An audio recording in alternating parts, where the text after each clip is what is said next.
સુરક્ષાની વાતો વચ્ચે મહિલાઓને સુરક્ષા આપનારી સંસ્થાઓ એ પોતે વિવાદમાં ઘેરાય તો અનેક સવાલો ઊભા થાય। નડિયાદના સખી વન સ્ટોપ સેન્ટર ધર્માંતર માટે પ્રોત્સાહન આપતી હોવાનો આરોપ એક દીકરીના પિતાએ લગાવ્યા છે। નડિયાદની દીકરીને અમદાવાદના ખ્રિસ્તી યુવક સાથે પ્રેમ થયો હતો। યુવતીએ જ્યારે પિતાને જાણ કરી ત્યારે પિતાએ વાંધો ઉઠાવ્યો હતો। યુવતીએ 181 અભયમ હેલ્પલાઇન પર કોલ કરતાની સાથે જ તેને સખી વન સ્ટોપ સેન્ટર ખાતે લઈ જવામાં આવી હતી। ત્યારે પિતાનો આક્ષેપ કંઈક એવો છે કે જ્યારે સંસ્થાની મુલાકાત લેવામાં આવી ત્યારે સંસ્થાના અધિકારીએ અન્ય ધર્મમાં લગ્ન માટે જ દબાણ કર્યું હતું। સામાજિક કાર્યકર અને વકીલે પણ આરોપ એવો જ લગાવ્યો છે કે કોરા કાગળ ઉપર પિતાની સહી લેવાય એ ખોટું છે। આ ઉપરાંત ધર્માંતરણ માટે જ આ દબાણ થાય છે એ પણ ખોટું ગણાવ્યું છે।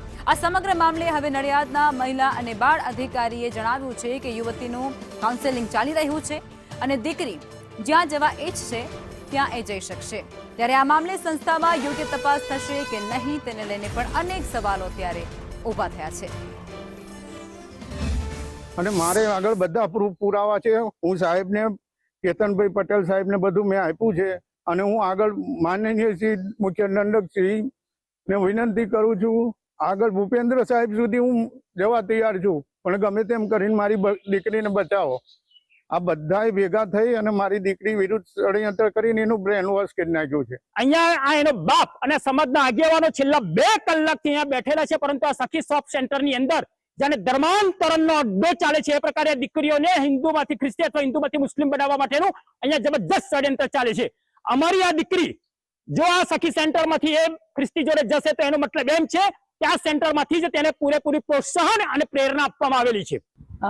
બેન હાલ સેન્ટર પર જ છે, તેમના કાઉન્સિલિંગની પ્રક્રિયા હાલ ચાલુ જ છે અને બેનની ઈચ્છા મુજબ બેન એમના પિતા સાથે જવા માંગતા હશે તો તેમને પિતાને સુપ્રત કરવામાં આવશે અને જો બેન જવા નહીં માંગતા હોય તો તેમને આગળની અમારી જે લાંબા ગાળાના આશ્રય માટે નારી સંરક્ષણ ગૃહમાં તબદીલ કરવા।